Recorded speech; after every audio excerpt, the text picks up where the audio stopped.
Hello everybody, welcome back to Shane and Shelf. I am Shanen. I will apologize off the bat if I sound a little off. I was sick over this past weekend as of time of recording this, and it's actually been a few days since I've been tagged.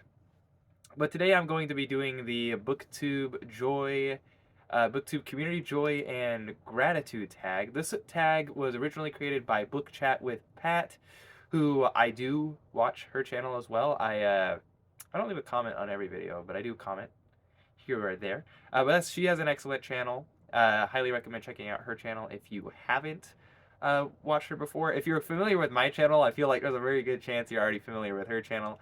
But either way, and in a similar vein, I was tagged by Philip Hall over from A Poet Reads to Write, and he is also a phenomenal guy. I really enjoy his content. He has a excellent spirit, I would say. And I would say that's pretty similar to both Pat and him do different vibes, of course, but both great. Both I can highly recommend both channels, and either way, I do really appreciate the tag, Philip, of course, and I appreciate both channels. Again, cannot recommend the channels enough. Now, the first prompt, getting into the tag and the questions, that is joy. So, joy for the joy prompt, name an author whose books bring you joy or discuss a specific book that made you feel joyful. The first thing that comes to mind is actually one of my favorite poets. Now, I'm not a poet like Philip or anything, but I do enjoy poetry, and I perhaps don't read as much poetry as I ought to. And I sometimes write my own poetry, but it's not good, if I'm being honest. I'm not a poet. But I still like to do it. I appreciate the medium. In fact, I actually have a poetry channel, and I just read poetry. I don't do anything, no deep dives or whatever, but I just read some poems. My I run it with my brother, so I do some videos, he does some. I'm not very consistent about posting videos on that channel. But obviously, if I bothered making a channel with my brother just for poetry, we have like 20 subscribers. uh, I appreciate poetry. And one of my favorite poets actually did bring his collection with me, or one of the collections with me. Oh, this cover seems kind of grimy, doesn't it? Or the sleeve does. 100 selected poems for William Butler Yeats. And I love Yeats, honestly. Something that does not bring me joy is I just did like a trunk or treat with my kids, and I came home smelling like cow fart because there's like a cow farm pretty much near where the trunk or treat was, and it's one of those beef farms. Like I don't know. Every time I drive by, I'm like more and more chance of me becoming a vegetarian. Pretty much, like it kind of irritates me, to be honest. But a couple of favorites in this one, down by the Sally Gardens. I actually, on my old channel, I used to sing. I used to do videos where I would sing sometimes, and I don't sing too much. I'm not a professional singer or anything like that, but I like to sing on occasion. I like pretty much all artistic mediums, but yeah, down by the Sally Gardens. You get the idea. Another one I really like, just a few pages later, To the Rose Upon the Root of Time. It's also a really good one. So I don't think I'm gonna read it all, but Red Rose, Proud Rose, Sad Rose of All My Days. It's great.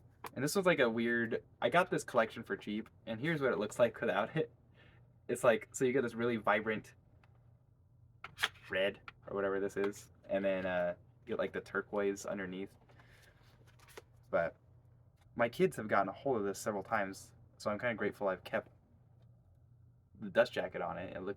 It's a little messed up, to be honest, but either way, William Butler Yeats definitely is an author that brings me joy. Now, I know he's a poet. He did write plays, too, and such. And I have other stuff. Like right here, I have Celtic Twilight by William Butler Yeats as well. So, either way, Yeats is great. Can highly recommend reading some Yeats. Brings me joy. I think that's a relatively popular opinion, too. And then BookTube joy. So another prompt is discuss something about BookTube that you find joyful. If anything, it's just a sense of community. Now the community is another prompt, but my channel's not very popular. But just the fact that I still consistently get several commenters every video, and it's consistent people. It's usually the same people, you know, and they're always they're most of them are booktubers as well, and that's fine. But I mean, I really appreciate it. I had a couple hundred subscribers on my other channel, and like nobody commented like ever. Um, and so that's something that a couple hundred is not a crazy amount anyway. But I mean, I only have like 80 or whatever now, and it's super nice. It's super nice being able to have people that comment and I can respond. Sometimes there'll be a little bit more give and take in the comments. Not always, not usually, but it's still really nice. Really, I really appreciate that. I like to go comment on other people's channels, but that's something that I guess I find joyful about BookTube. But the other next prompt is friendship. So discuss a book that focuses primarily on friendship. Now this might be a bit not the best answer because I'm not sure it actually focuses, would say, primarily on friendship. But the first thing that came to mind was Lord of the Rings. I read Lord of the Rings for the first time this year. I actually think I might do a video on it. I've been planning on doing a video on my thoughts for reading Lord of the Rings for the first time. It's been a few months now, but it was still this year, right? Sorry, I just had to blow my nose. My nose is kind of irritated now, it looks like. But I love Lord of the Rings, and even I don't know if I would say friendship is the primary focus in Lord of the Rings, but it is definitely one of the heavy players. Just the love, generally speaking, platonic love, but just love in general, and the trust and the friendship that these participants all have with each other is immense, and it's a great feeling I get when I watch it. People are always like, oh, you need to be like you know. So people are always like, I need a Samwise. Like, bro, you need to be Samwise. So we all need to be better friends, I think. Some of us are pretty good at it, but I think most people have room for improvement, certainly. Okay, but discussion. The next prompt is laughter.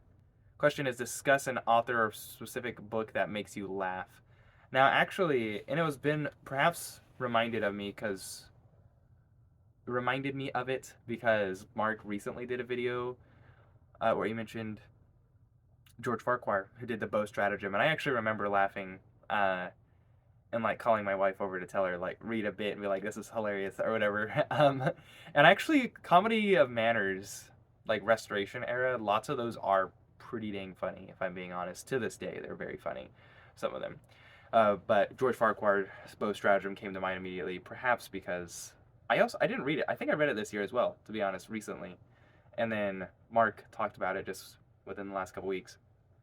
But another one was another book I read recently.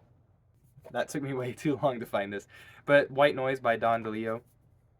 It's a I actually didn't really love this book, and I read it just recently because it was the first book I read for my bookstore in every state series that I started.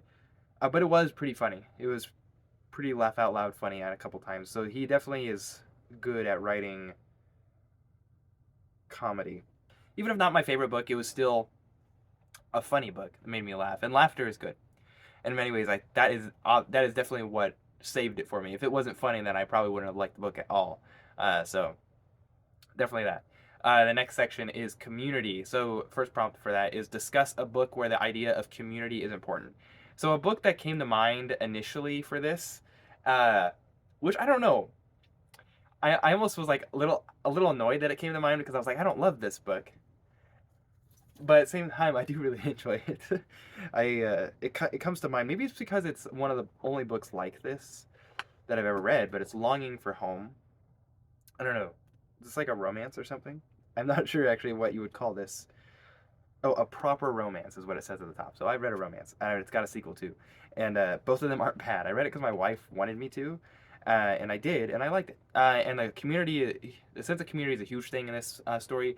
There was kind of two communities at conflict, trying to seek union for the two because it's pretty led by prejudice. There's a American community, and then there's an Irish community. Like they're Irish immigrants living in rural Wyoming, which is essentially every part of Wyoming, to be honest. And she works for this.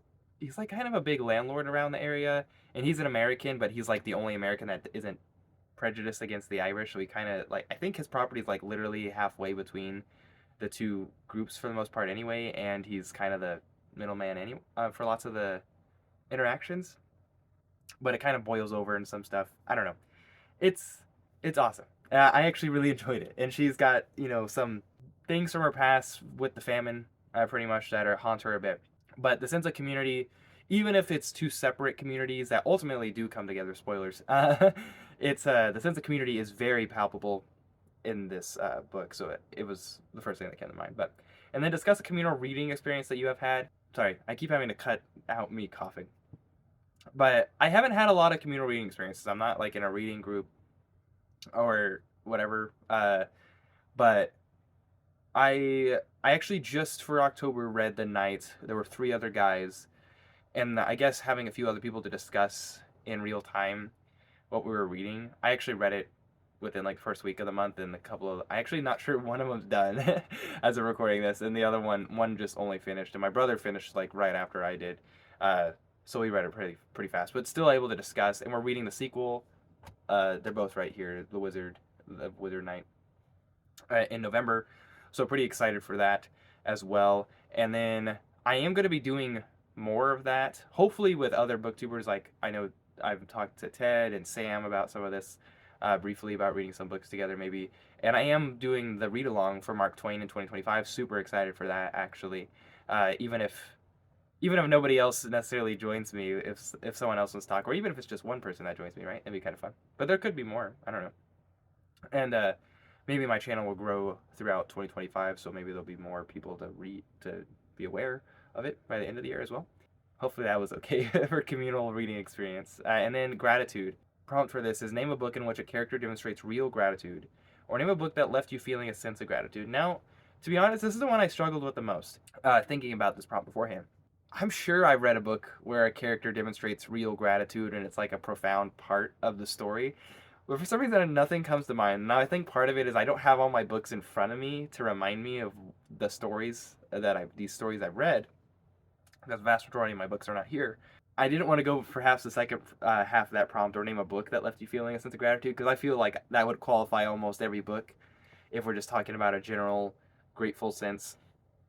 But I'm going to go with that anyway, and I'm going to say The Meaning of the Creative Act by Nikolai Berdiev.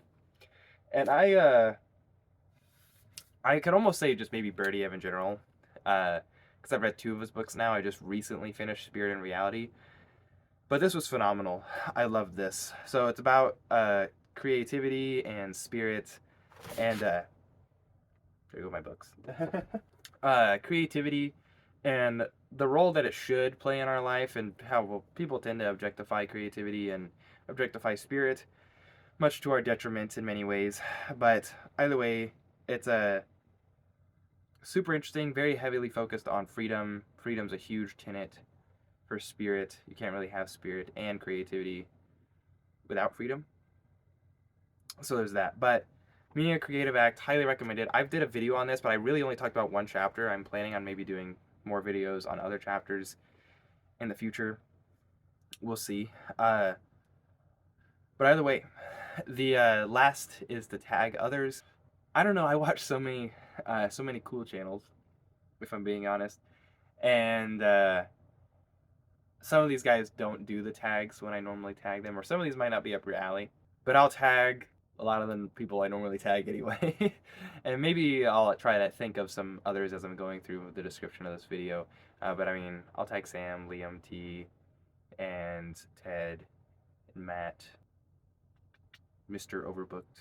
He might have already been tagged. I might need to double check. I guess it doesn't hurt if they get tagged by more than one person. That's happened, of course, before for other tags for me as well. There's a tag I have on hold that hopefully won't take me too long. It's like my beautiful books or whatever. And I was tagged by Philip again, but also Mark. And hopefully it does not take me long to get to that. But I didn't want to do that when I only have a fraction of my books available to me. So I want to actually be able to hold the books and show you guys how beautiful it is. So that one hopefully won't take too long. And hopefully this is not been disjointed. I've had to stop and cough a few times, and hopefully I didn't lose track of my thoughts. But either way, I've been Shannon, and I really appreciate the BookTube community, even in my very small corner. And I appreciate channels like Pat's channel, and Philip's channel, and everybody else. I mean, you pretty much know who you know, if I watch you, pretty much, I try to leave comments. I will see you guys next time. I do have another tag that will probably be coming out next week, Thursday. I was tagged by Jess as of today of recording this, but yeah, I have my videos, several videos scheduled out pretty far now, which is kind of convenient for me. But then when I get tagged, I'm like, wait, I don't want the tag to come out too long after, and that's kind of the case for this one. This one's not gonna come out till over a week from me recording it, unfortunately, and it's already been a couple days since I've been tagged. But either way, appreciate the tag, Philip. Appreciate creating the tag, Pat, if you see this, and appreciate everybody else. It's a good way. I think it's good to be grateful. Honestly, super good to be grateful. I think most people forget to do that. It's getting to that time of year, I think, where we tend to be better. Canadian Thanksgiving just happened, and we're getting upon American Thanksgiving. So at least in the Western Hemisphere, maybe. But either way, greatly appreciate all of you also for watching this channel and for watching this video. And I will see you guys next time. Please have a good one.